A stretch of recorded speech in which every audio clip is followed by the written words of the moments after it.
want to take a moment at the outset to address the tragedy in my home state over the holiday weekend. In the early hours of July 4th, Central Texas was hit with extraordinary flash flooding. More than 100 people have died, and the death toll is expected to keep growing. Over 160 remain missing right now, and the search effort is ongoing as we speak. I'm the father of 2 daughters. When I think of those little girls that were lost at Camp Mystic, it's every parent's worst nightmare. I was at Camp Mystic on Monday. The devastation in that 100-year-old beautiful girls' camp that has helped raise a generation of girls and women in Texas. The devastation was the most horrific thing I've ever seen. The Guadalupe River is normally a quiet and peaceful river. I've been swimming and floating in that river dozens of times. There's a reason there are 40 camps right there in Kerr County, because it is absolutely beautiful. My youngest daughter, Catherine, goes to camp just a few miles up the river from Camp Mystic. My wife, Heidi, was there the week before picking Catherine up. We had been celebrating because Catherine had won war canoe, where the girls race in canoes against other girls in the camp, and Catherine was a good athlete, and she had won war canoe. And I looked at that same peaceful river, and 1.8 trillion gallons of water dumped upon it in the early hours of July 4th. And it rose some 30 feet. Camp Mystic, the river, is hundreds of yards away from the cabins. There's a lot of space there. And yet you looked at the cabins, and in the cabins, there was 8 foot of water. In every girl's cabin, you could see the water line. It washed out every single thing in the cabin.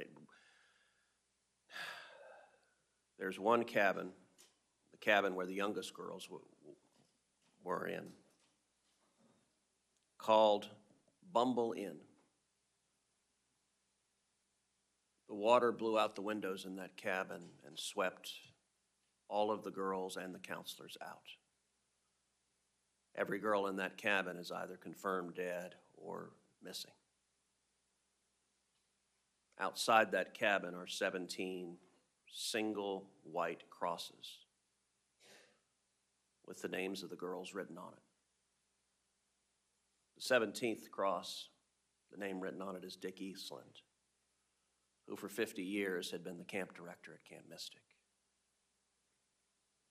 And Dick likewise lost his life in those early morning hours in his Suburban, driving through high water trying to rescue his girls. Texas, our heart is broken. And we saw extraordinary courage. We saw search and rescue. We saw heroes. I met with a young Coast Guardsman on Monday who's credited with 165 rescues. He landed at Camp Mystic. They put him on the ground in a very difficult helicopter landing. And he was at a field at the highest point on the campground, helping rescue little girls. For 3.5 hours, they helicoptered out 165 girls, about 15 per helicopter. And he sat there and held their hands and stayed on the ground with them. This guy, I know a lot of my colleagues have gotten to meet Coast Guard swimmers who I have analogized. They're kind of like Navy SEALs and California surfers mixed together. Like this young man, he described himself in the press. He said, "I'm just a dude," which is something a Coast Guard swimmer would say. But they're completely fearless. And when I saw him, he had just hung up the phone from talking with a mom and dad and with their daughter, and they were crying. They said, "You saved our daughter's life."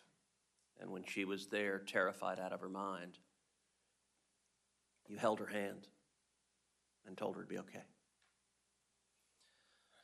So the weather can have enormous consequences.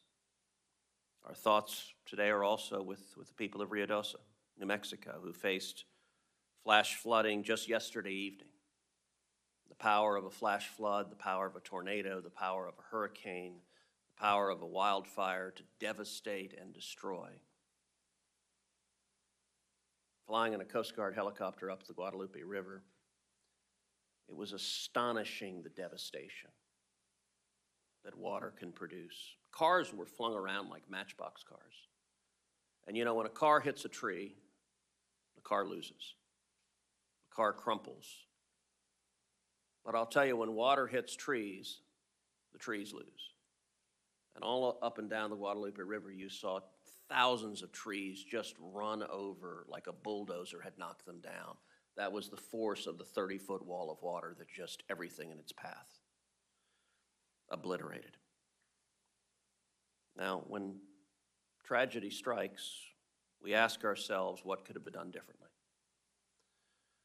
And that's a question that we need to ask. In any crisis, there's an order that things play out.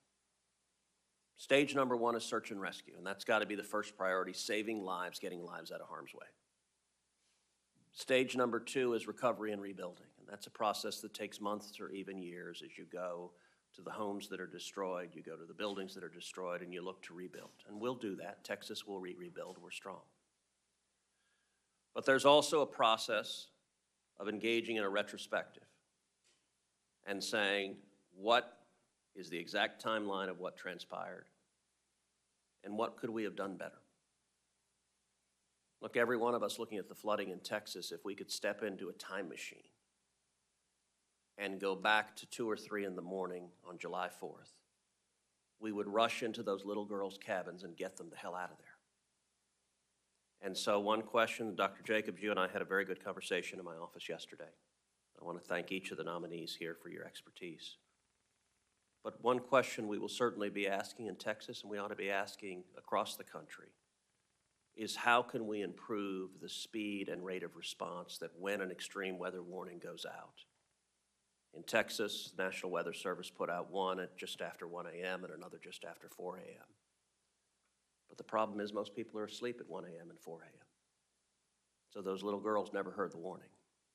And so there are discussions about all sorts of steps we can take, including setting up sirens and warning systems along the Guadalupe River Valley, which I think makes an awful lot of sense.